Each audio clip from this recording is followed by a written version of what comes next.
But let's go. Well, there's always time for a quick hot flush. Fucking hell. Oh. Morning. Oh, almost. We understand. We get the gist of it. So morning, morning, Morning, morning. morning, morning, morning. And that's just going to carry on until we're like morning. The whole episode is us going to be Yeah. morning, morning, morning, morning, morning, morning, Yeah. morning, Today is a morning episode. Morning, morning, morning, morning. morning, morning. Yes. Well, good morning. Good morning. Good morning. Oh, it feels like so long since we recorded It because really does. I we know. I didn't. put my hat on this morning and I was like, where have you been? I know. I almost had a little mini breakdown because I got everything out and then so I got a new MacBook, didn't I? And the MacBook for whatever reason doesn't come with a USB slot. So the everything that we plug in, I had to then buy an adapter for it. And I was like, where is my adapter? Whereas I was like looking around everywhere and then I was like, breathe, inhale, Yeah. exhale. You haven't taken it out of the house, so it's in the house somewhere. It's in here somewhere You will find it. one So, day. my new mantra at the moment is what's the worst that can happen? I know. So, I do have to keep that in the back of my mind. I think that's good advice for most things. Do you know what I Yeah. mean? Because you think, what's the worst that could happen? And if that was to be the case, what do I do about it? And have Yeah. like a rough plan in your head. Well, you know what? This It's discussion never is that bad. actually is fitting for the topic that we're discussing today. The topic is Oh. about mental health. So this episode, before we kind of get into it, I'm going to put it out there right now. It comes with a trigger warning.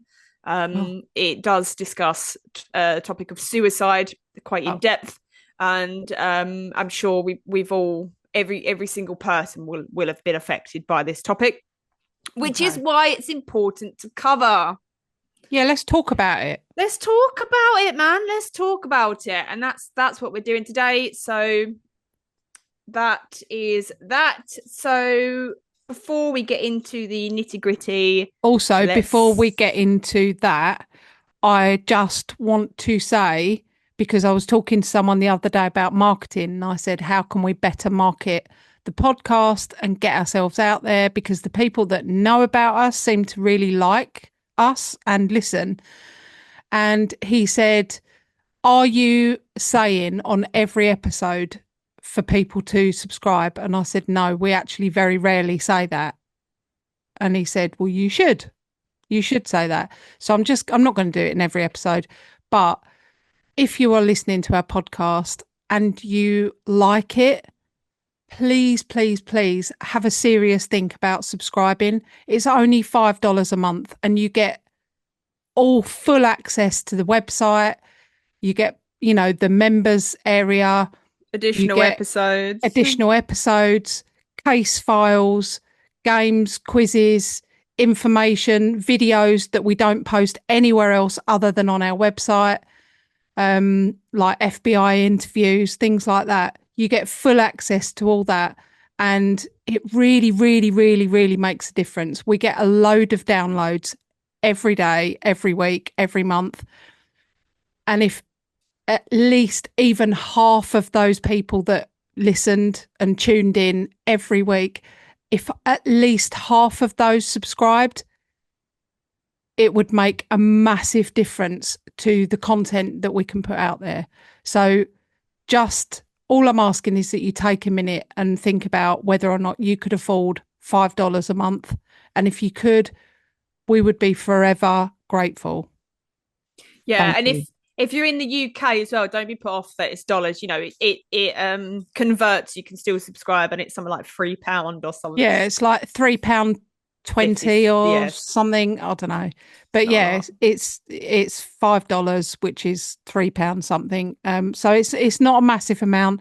But if you think that you could afford that every month, you would be helping us massively. Honestly, you don't even know. But yeah, I Yes. just wanted to say that All before right. Well, thank you. random blams go. Got it. I was gearing up to do the random blams, and you I felt it. shut me down. No, I felt it coming. shut me I always, down and went, I no. always used to be able to get in there first, but then I just started forgetting about it. Mm. Yeah, So my random blam yeah, is I don't know the actual details because it's just brilliant. what I remember. But so cockerels, when they crow, like it's the decibel that Thanks. they reach is like the same decibel as like a chainsaw or I'm pretty sure you've done I this can't random remember. blam. Evan, I have was what I also found out is that when they cock a doodle doo, they open their beak, cock a doodle doo, their ear canals shut off because otherwise they'd deafen themselves.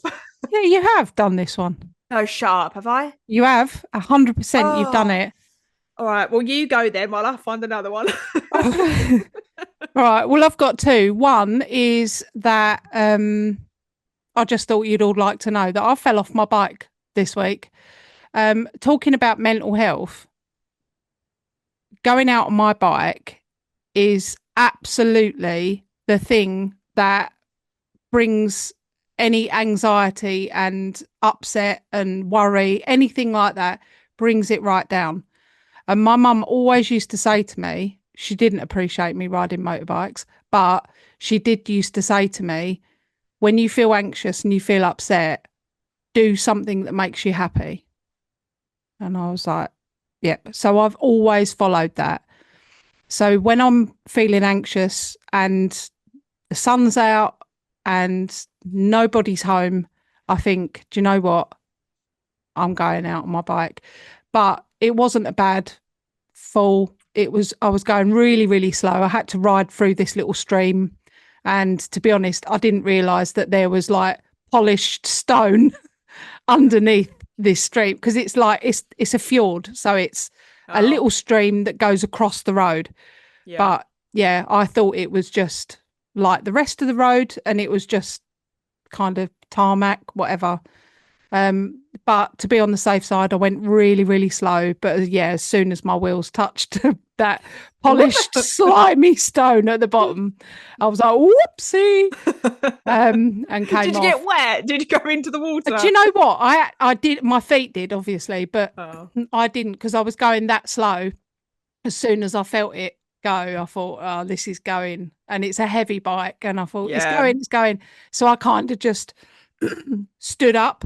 So my bike Ah, went down, but I didn't. okay. But yeah, my shin did get caught under the side that it went down. Yeah. So just a little bit bruised, but I'm fine. And yeah, and more poignantly, that wasn't actually going to be my random plan, but I just thought I'd say it in case I got some sympathy. Um, but my actual random blam was something that I found out the other day. You know, do you remember we had a listener that contacted us and said, please don't say that someone committed Committed. Yep. suicide? Um, because it sounds like, you know, they've committed a crime. Yeah. And I was like, yeah, I get that. But I didn't really think about why. Do you know what I mean? Because I just thought, oh, I don't want to be disrespectful to anyone. I'm not going to say it. And then I heard about this the other day. And the reason that people used to say that someone committed suicide was because to take your own life used to be against the law. All So right. it was actually a British law, and if you took your own life, essentially you were a criminal. How So they you would were committing a prosecute, crime. so you were committing a crime. So that's why they used to say someone committed murder or they committed suicide because they were actually breaking a law. And That's then very interesting. and then years later, obviously they found it difficult to prosecute, I would guess. Do you know what I mean? What do you mean? Yeah.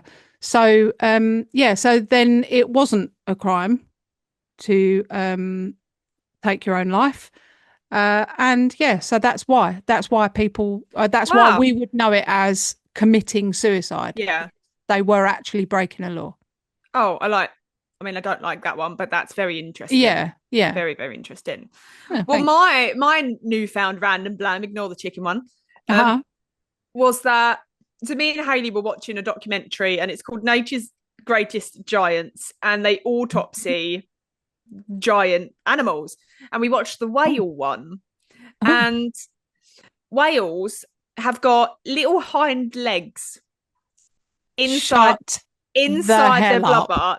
They're I say they're small, but they're about the size of a femur bone Right. in us, because whales are a mammal and they are more closely related to a mouse than they are a fish, because they came out of the water and then adapted, evolutionized from a mammal with legs and whatever else, and then for whatever reason went back into the water. So evolution, their legs then shrank, and but whales still have residual bones, and so do snakes. Snakes have residual leg bones But because they used to they be. came out the water. Yeah, so they were like fish, and then whatever happened, they then came onto land. So like turtles, things like that came out of Hmm. the land and grew legs, and they stayed on land. The whatever whales went back into the water, and then I weren't remember a couple of found. years ago, there was a whale that came out the water at the Thames in London, Yeah, yeah. and that didn't fare so well because No, it fucking exploded. yeah, yeah. Well, it's not whales coming out of the water. It would have been other sorts of just the smaller ones, perhaps, that then But came we out. don't And know. yet, they're more closely related to a mouse than they are a fish. They are a mammal because they move up and down like whales, dolphins, things like that. They move up and down the same as a horse would when it's running, the same as an elephant would when it's running. I Whereas run fish like that. swim side to side, don't they? They move their bodies Yeah, side to that's true. side. Um, yeah, so That's how I swim. up and down, like a Yeah, dolphin, yeah. like a mermaid. More like, cross between a seal and a whale, probably. Yeah. Yeah, I come up the beach like it as well. Just get stuck there on the sand. Can't support Yeah, your own body weight. yeah, Just explode. yeah, I do pretty much. Yeah, yeah. Yeah. All Oh, right, well, that's nice. random blams done then. Done. Done, done, done.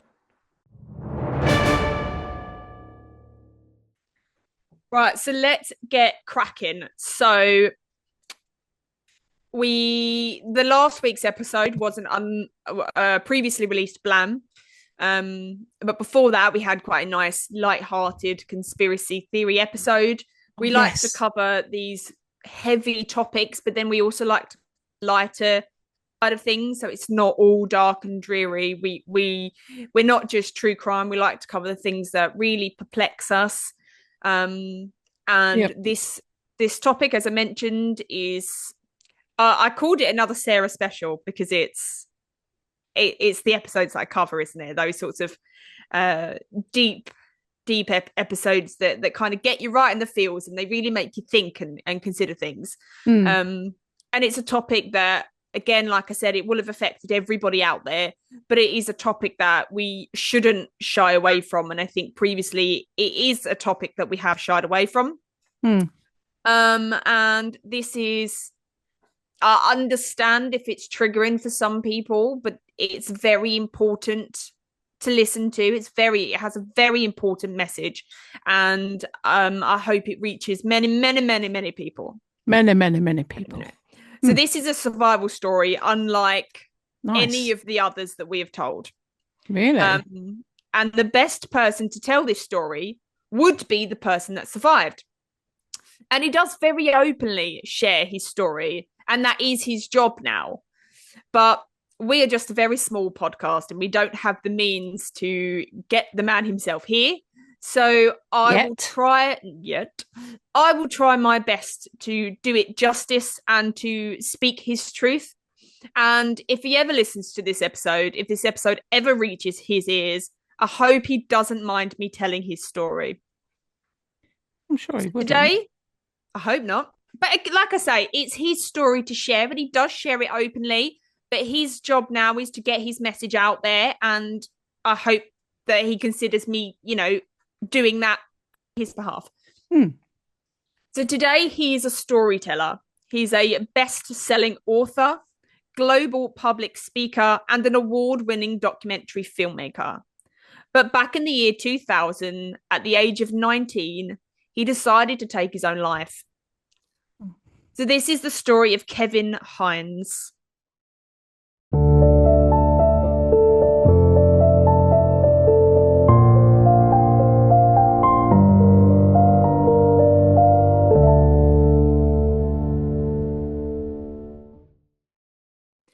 So Kevin was born into severe poverty to parents that no doubt loved him, but were deeply troubled. He had a brother that was just 10 months older than him, and throughout their early childhood, they clung together. Kevin's mother and father both suffered with bipolar disorder, leading to self-medication with drugs and alcohol. To fund their habits, they turned to selling drugs and sex work on his mother's part. So for the first few years of his life, they just tended to stay in motels that were the low of the low, and they had to be paid for hourly or else they would be kicked out. And it's not my place to say that they tried their best or that they did what they could for their little children, because the reality is that Kevin and his brother were neglected. They were fed fizzy drinks, Kool-Aid, Coca-Cola, sour milk from birth, because that was all that was at hand. They were left in their own filth for hours on end in a room full of drug paraphernalia that would have killed them had they ingested it. They were neglected and uncared for. Throw in also that his birth parents for custody of him for 2 years, eventually giving up when his birth father died. His mother said that she just couldn't do it by herself. So it would have cemented in little Kevin that feeling of inadequacy, that feeling of abandonment, that feeling of not being good enough or not being worthy. By the time Kevin was 17, his mental health had deteriorated and he was suffering from paranoid delusions, hallucination, depression, mania, panic attacks. And while he didn't necessarily tell anyone about these things, his foster parents could see that he was struggling. They could see the light in his eyes vanishing. After a panic attack on stage during a school performance, Kevin's foster mother took him to see a psychiatrist, and he is ultimately diagnosed with bipolar disorder, the same condition both his parents suffered with, and he was medicated. But he didn't want bipolar disorder. He didn't want to acknowledge that he had a mental health condition, like the same mental health condition that meant that his parents couldn't care for him. Who wants the word mental associated with Yeah. them? So for the next 2 years, Kevin hid his pain, hid his disease, this disease that was growing inside him like a cancer, growing and festering. These feelings that just grew and magnified to something that they didn't need to be. Aggression, violence, substance disorder, eating disorders. And we're all guilty of burying our feelings sometimes and knowing how much they eat away at us until something small happens and then all of those feelings just burst out into one huge ugly mess. And that's what happened to Kevin. These feelings buried, concealed, festering, multiplying, echoing around in his head until that was all he could hear. Suicidal thoughts. Imagine being in excruciating pain in your body and all you want is for that to stop. And it's no different with pain in your brain. He wanted it, needed it to stop hurting. So those suicidal thoughts turned into suicidal actions. On the 24th of September 2000, at the age of 19, after 14 days of sleeping barely 2 hours combined, plagued by his own thoughts of needing to die, Kevin penned a letter to his family. He told them that he loved them all. He told them he was sorry. and he asked for their forgiveness. He understood while writing that note that it was going to cause them pain, but his pain was far greater. On the morning of the 25th of September, at 6 a.m., Kevin enters his father's bedroom. He's asleep, but he startles awake. He sees Kevin and senses something is wrong. He says, "Kevin, what's wrong?" A question so open-ended. A question with 1,000 different answers. A question that none of us ever really answer honestly. So he gave the same reply we all do. "Nothing, Dad. I'm fine." An answer that couldn't have been further from the truth, but an answer that had become an automatic response to an automatic question. The words left his mouth before he had time to even decide what to say. And once the words had come out, "I'm fine," it's 1,000,000 times harder to reverse that. So he doesn't. He desperately wants to. Of course he does. He wants to tell his dad everything that's happening inside his head at that very moment. But it's just too big to put into words. It's too scary. It's too dark. He's 19. He hasn't figured out how to articulate the extreme, invisible pain that he's feeling.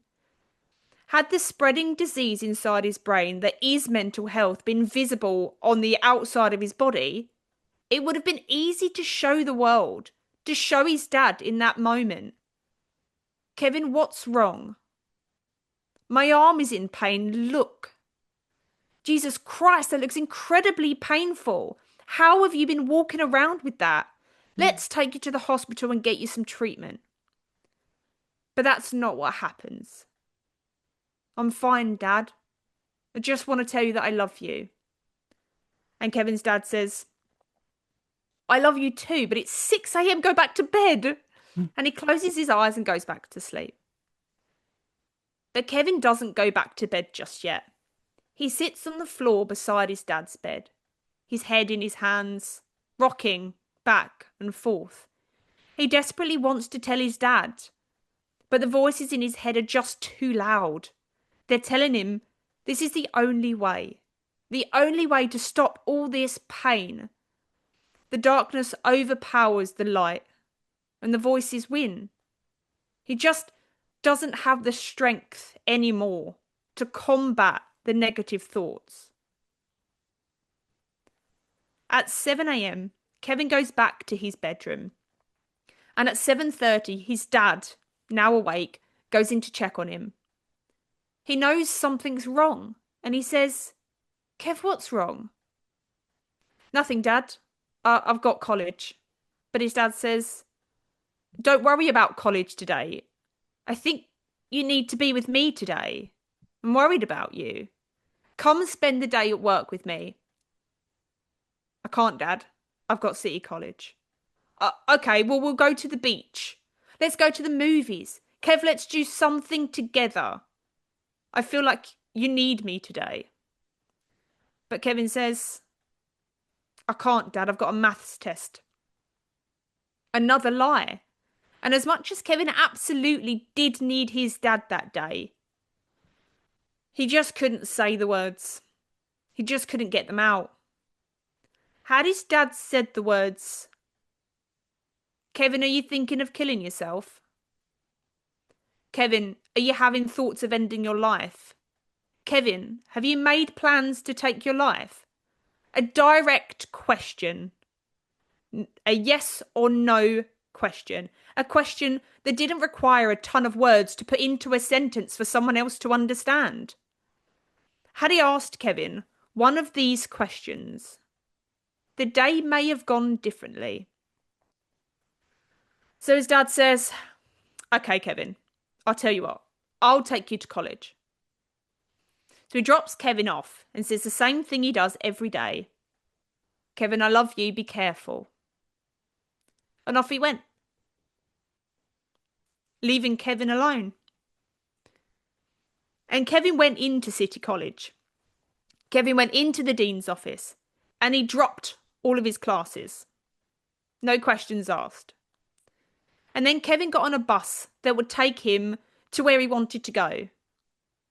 Head down, he walks past all the passengers in their seats and sat at the very back of the bus.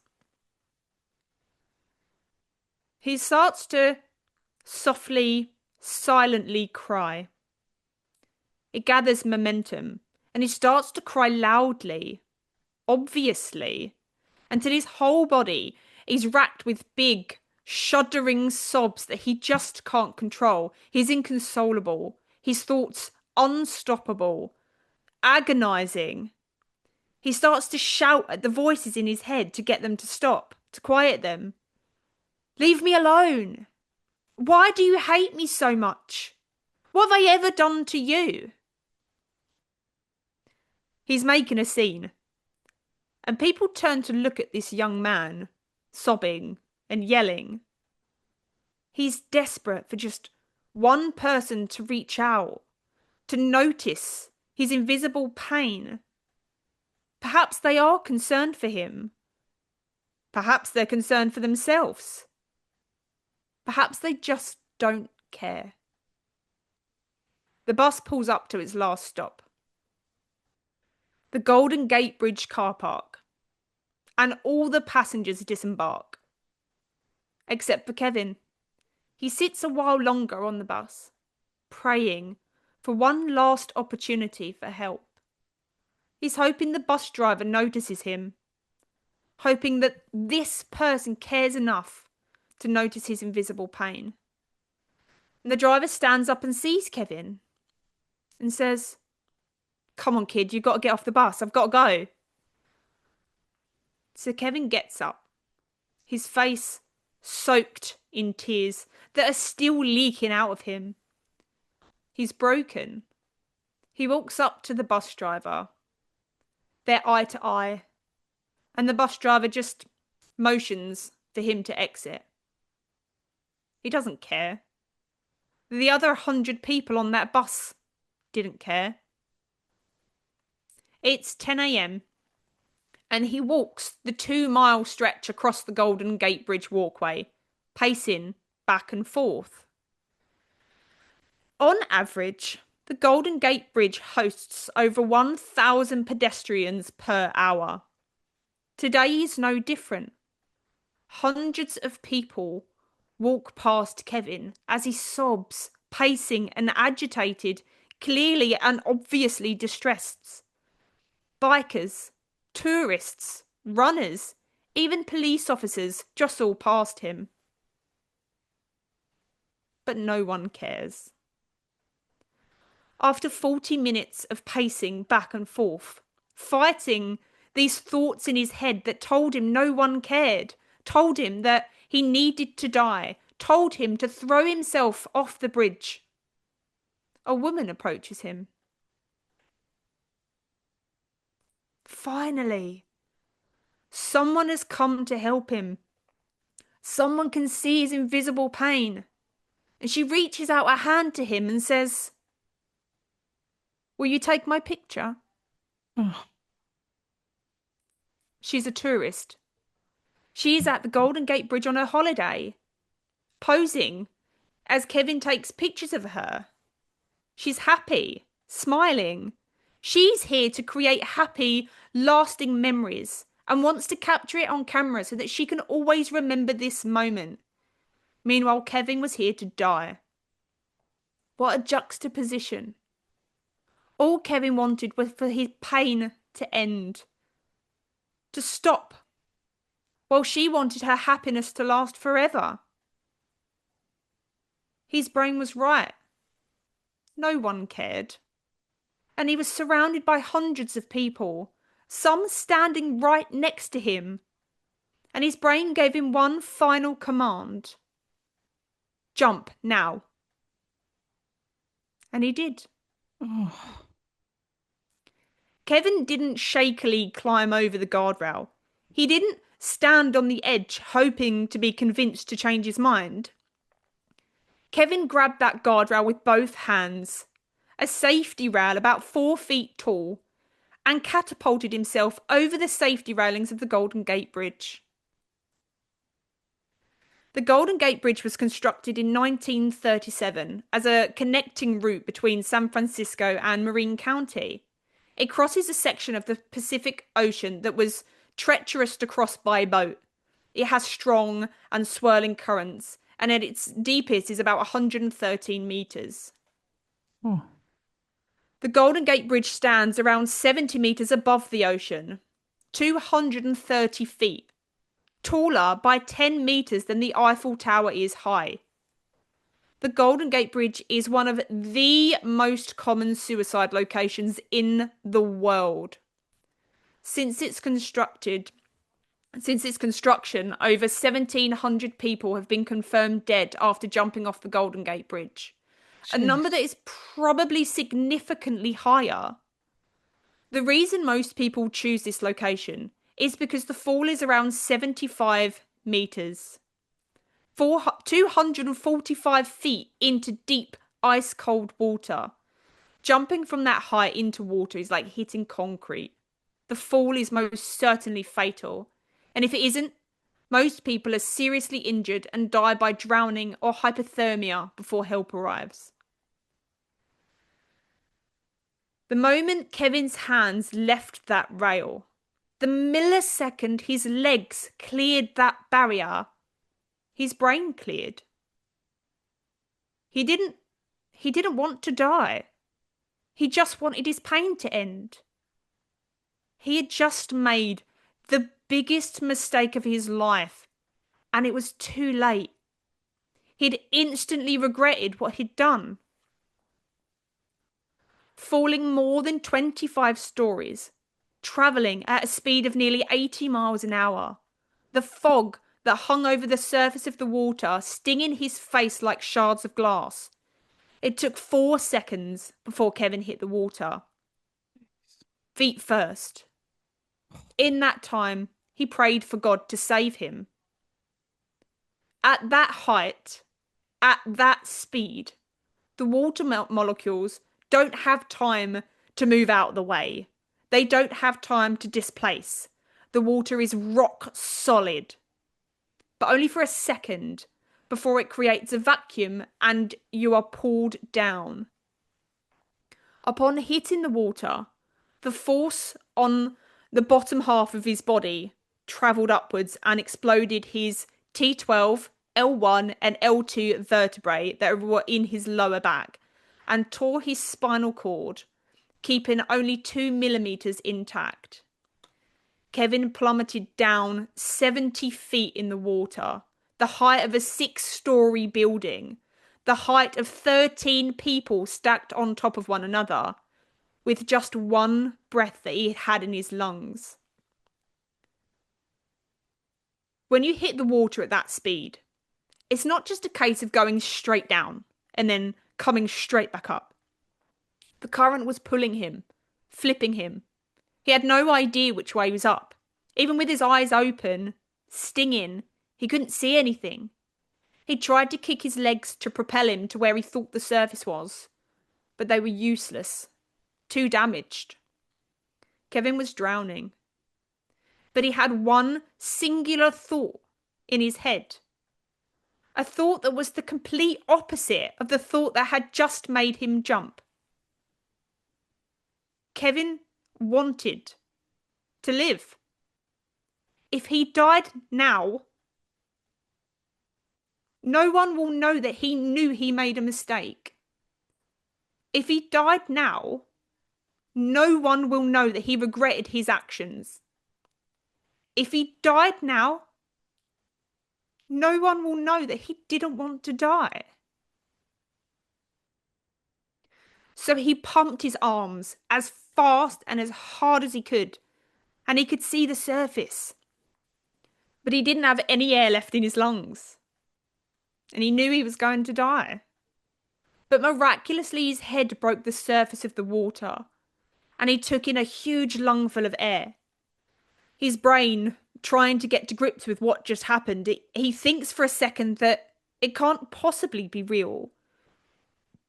He can't have just jumped off the Golden Gate Bridge and survived. And for a split second, he thinks it's a hallucination until the water started pulling him under again. His waterlogged boots heavy as lead. His waterlogged clothes like iron chains, all trying to drag him down. And he prays to God. God, please save me. I don't want to die. I want to live. Back up 250 odd feet from where Kevin had just jumped. A woman had been driving a car and had witnessed Kevin jump. So she immediately uses her car phone to call a friend of hers, a Coast Guard friend that just happened to be monitoring the waters around the Golden Gate Bridge at that time.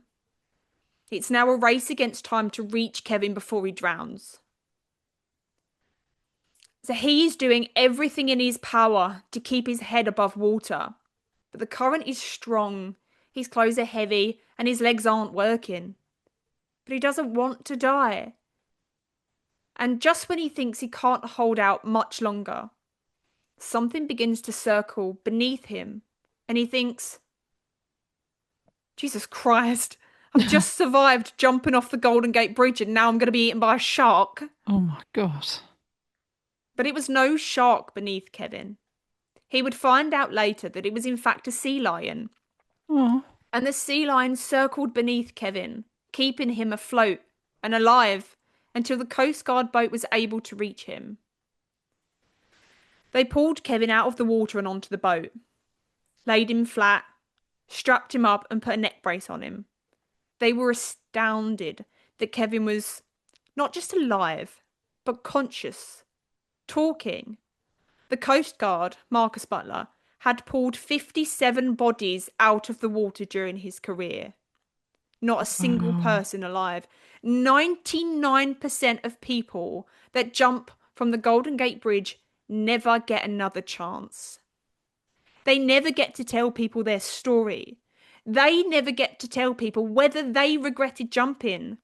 And they never get to tell people that perhaps in their final moments, they decided that they wanted to live. But it was too late.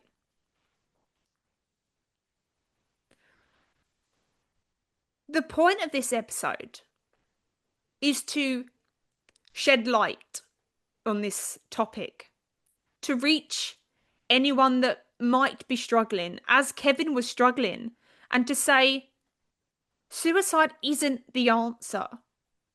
It's the problem. It is a permanent solution to a temporary problem. Another man that survived a suicide attempt jumping off the bridge is Kevin Baldwin, who attempted to end his life when he was 28. He threw himself off the bridge when he just couldn't deal with the mental anguish he was suffering on a day-to-day basis. His brain pain was excruciating. Ken has shared his story since his survival and says, as soon as his hands left the rail, he remembers clearly saying to himself, this is a very bad idea. I actually want to live. And he goes on to say, I instantly realised that everything in my life that I'd thought was unfixable was totally fixable, except for having just jumped. Kevin's story of survival goes on much further than what I'll go into. His road to recovery is amazing and encouraging. He spends his days advocating for suicide prevention. He was among those that fought to get a suicide prevention net installed under the Golden Gate Bridge. A suicide net that was finished in 2024 and in its first year saw a 73% reduction of suicides. Wow. A number that fell from around 30 a year to now single digits.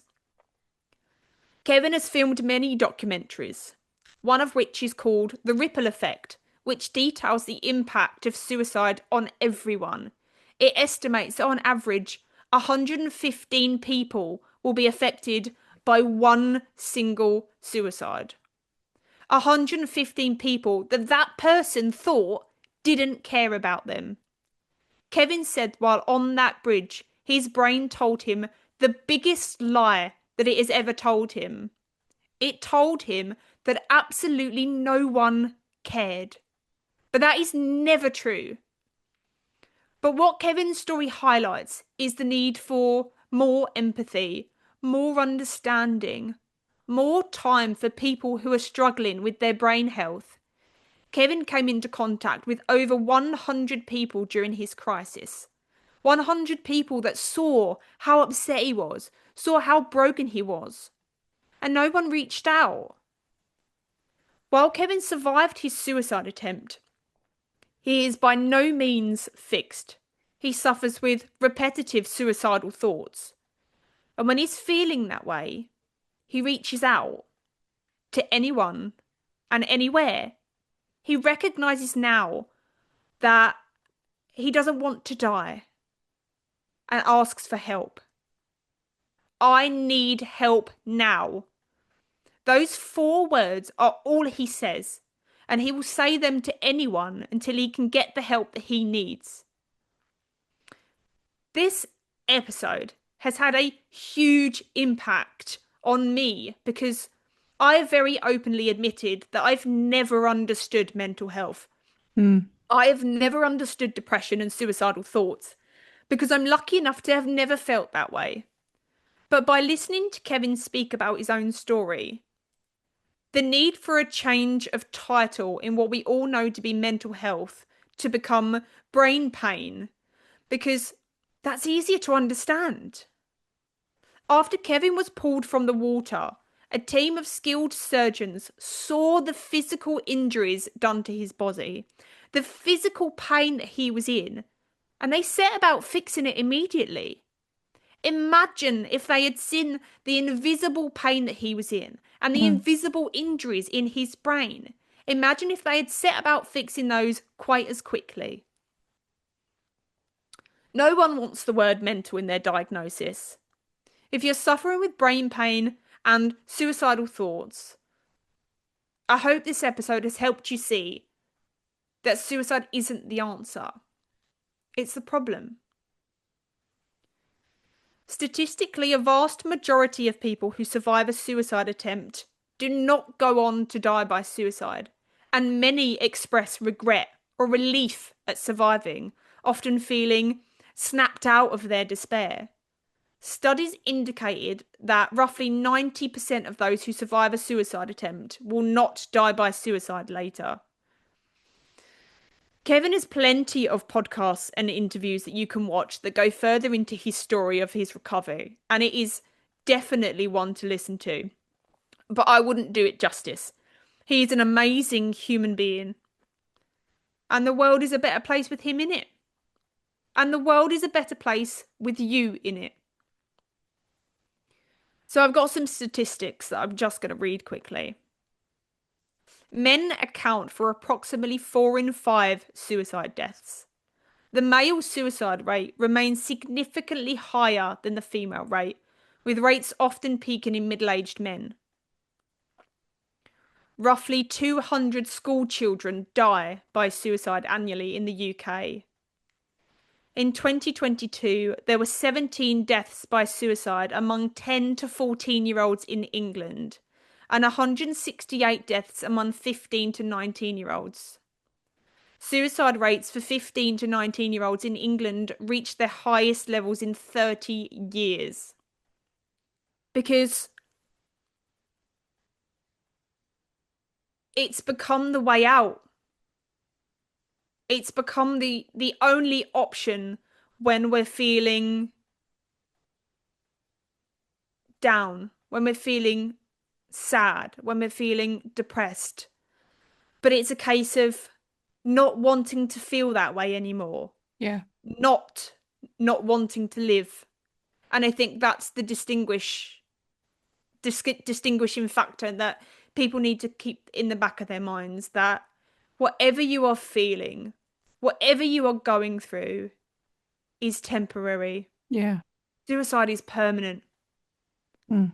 And if you look at anybody that has attempted suicide, attempted to end their own life, versus where they are now in their life, they would tell you that in their deepest, darkest moments, they could never envision that they would be this happy. They would never envision that they finally found love. They would never envision that they've got a great job because you can't see that then. But we need to focus on ending that brain pain Mm. and not ending our lives. Have you got any thoughts of wisdom that you would like to share? Um, I mean, wisdom, that's a bit strong for me. Um, like yourself, I've been very fortunate to never suffer with depression or feelings of suicide. Harming yourself. Yeah, I've never self-harmed or anything like that. Um, so it makes it difficult for me to understand. Um, and I don't feel that I'm qualified to, say that I understand that. I have people that are very close to me that have always suffered with depression. The only single time that I have genuinely considered ending my life was when I lost my mum. And the the feelings that I had in that moment, it was very momentary. As in it probably lasted a few weeks, maybe. But I remember feeling like it's not that I wanted to die, and it's not that I didn't want to live anymore. I just didn't want to be You didn't, anywhere. yeah, you didn't want to feel that way anymore. Yeah, I just wanted to click a button and just no longer exist Yeah, because the pain was unbearable. yeah. But I don't feel like that now. And I haven't felt like that for many years. I don't get me wrong, I don't the pain of losing my mum is not it hasn't gone, it hasn't disappeared or anything like that. I just deal with it in a different way and I feel differently about it now.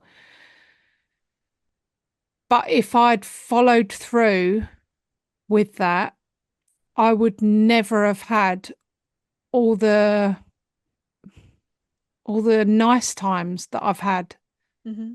since then.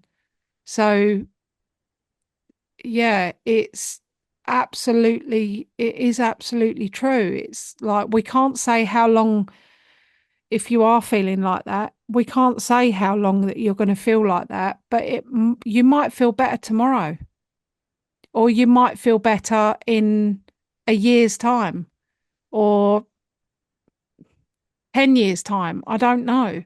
Or in you know, Kevin's case,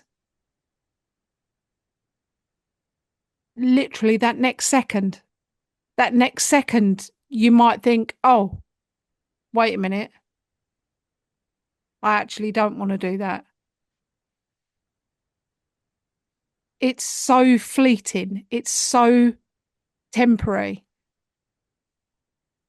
You just, you just don't know how long you're going to feel like that. Do you know what I mean? Hmm. Things change.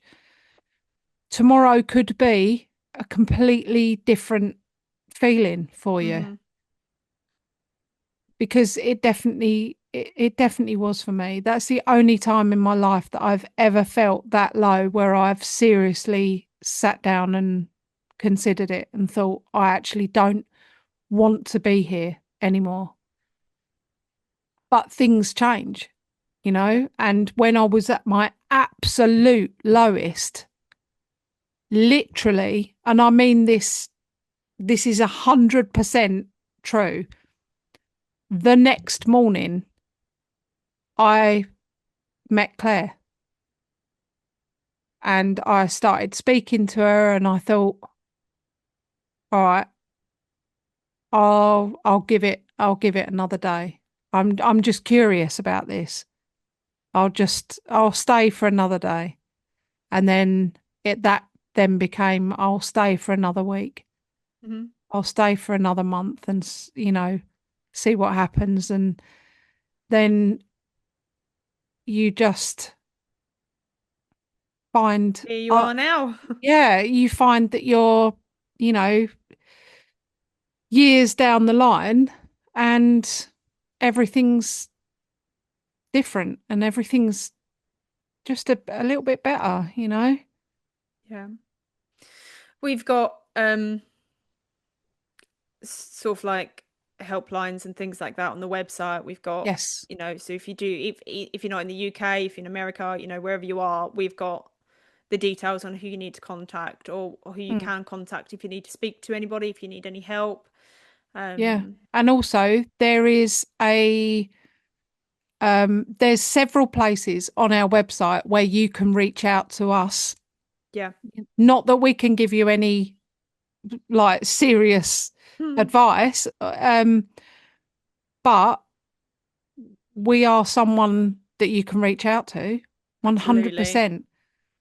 I'm going to see if I can try and sort out some way of us being able to maybe reply to you privately. I don't really know, but you can send us a message. You can send Sarah a message. Yeah, if you You can send a send message on me the a message. website and you include your email address, or your Facebook profile, Mm. whatever else, if you include Yeah, details of how we can contact you back, we absolutely will do. we definitely will. We definitely will. Um, but yeah, there's like I said, there's multiple places on there that you can contact us. Um, if you go on the hosts page, that tells you a little bit about me and a little bit about Sarah, there is a bit on that you could actually send us individual messages as well. Yeah. Although I run the website, so if you send Sarah a private message about me, like slagging me off, I'm going to see it, but I will pass it on directly to Sarah.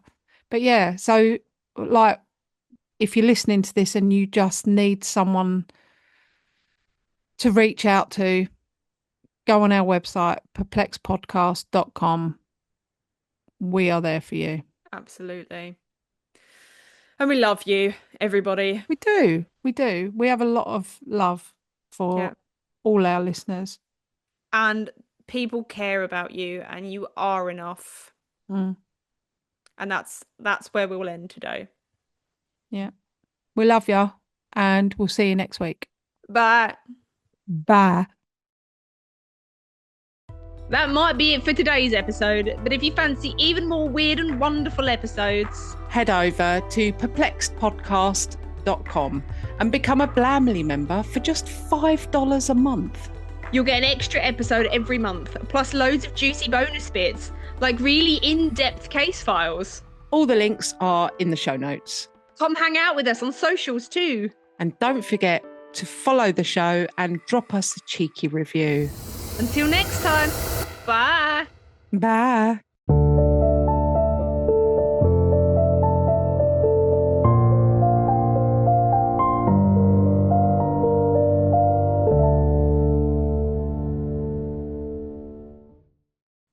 Good. Good. Don't want you to. Did you hear that? What little bitches. What a couple of little bitches. Oh, she can hear you.